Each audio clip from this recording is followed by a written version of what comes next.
Today I've got a deadly move for you guys that will allow you to beat your defender pretty much every time. You can use it to get your shot off or beat your defender left and right. It's something simple that I've taught to a lot of players. I'm sure you can learn it in minutes too. So what we're gonna do to start this move off is what's called an overcross, but we don't wanna do this the way a lot of players do it. They'll kind of push or throw the crossover forward to cover some ground. We wanna do this kind of to bait our defender to go for the basketball. So we're gonna push it across in front of our opposite foot.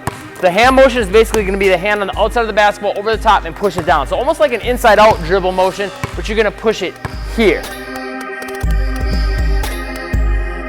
Now the idea with this is you want to kind of try to bait the defender to go for the basketball. So you'll want to have probably at least an arm's distance from them, or maybe a little more depending on your level of ability as far as how good your ball control is and how good your speed with your handles is, so you can react if maybe they try to reach for the basketball. So one quick way you can practice this is just having a cone and pushing it over the cone and making sure that it ends up right in front of the opposite foot of the hand that's dribbling. The big thing you want to pay attention to also with this is that your hand doesn't come under the basketball here and then scoop it over like that, because that would be a carry. From there, a lot of times what's going to happen is your defender is going to try to reach for the basketball, right? So immediately as it comes up off the ground, we want to get it with this hand and pull it back and turn our hips back. So now if our defender goes for the basketball, we've got the ball in a position where it's harder for them to steal it. We can use this off arm to kind of swat that arm away, which some people might say that's an offensive foul, but a lot of players will get away with that. But you could also just use it there as like an arm bar to kind of protect and shield the basketball, okay?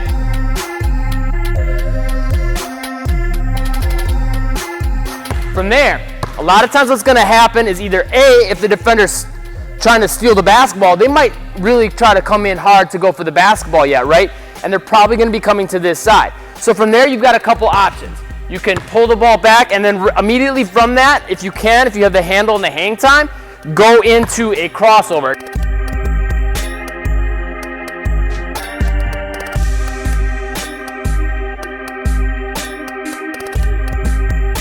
Now, if you don't have the hang time from this dribble to pull it back and go right into that, I'm going to give you something at the end of the video that's going to help so you can get that down. That's probably going to be the most effective way of doing this move.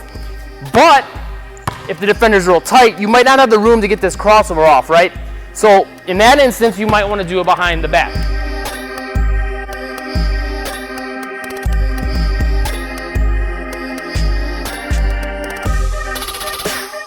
Now, if you don't have the hang time to get that all off, you can add a regular dribble in here, but that might slow things down a little bit. If they're coming in to go for the basketball, you want to be able to get that next move off quick. So getting rid of that extra dribble can help with that a lot.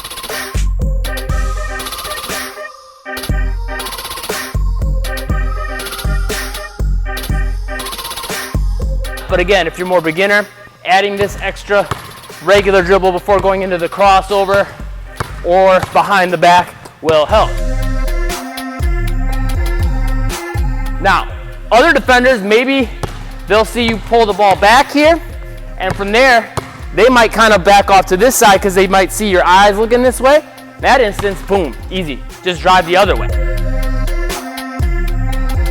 Then there's one more big option you got, but before we get into that, we got to talk about some of the other options. Let's say your defender reacts to you going into this, pulling it back, and maybe you go this way or you go this way. You got to have some counter moves, right? In the description down below, I'm going to have 10 simple one dribble crossover moves. It's another YouTube video. You can check that out. That's going to give you some easy options to beat your defender pretty much every time. So the next option is if we pull the ball back here and the defender, let's say they never even reach here, or maybe they do reach and try to go for the basketball and then they kind of back off. Either instance, this is what you'll want to do.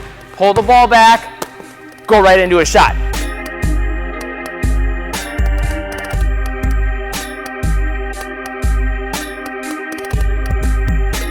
Nice, simple, and easy, and that's what's going to allow you to beat your defender every time. So that way, if they reach and they're too far to this side, you got an option of coming this way with a regular cross over the behind the back. If they're too far to this side, you can drive past them this way, or if they don't try to close the gap, you can get that shot off. But for all these, like I said, being able to go into them quickly is the key, and getting rid of that extra dribble is key. This video right here will give you some tips to help you master getting that kind of a dribble off so you don't have to carry the basketball to get that kind of airtime and get rid of that extra dribble. Click that like button, the subscribe button, and the bell icon to catch the newest videos, and I'll see you in that video next.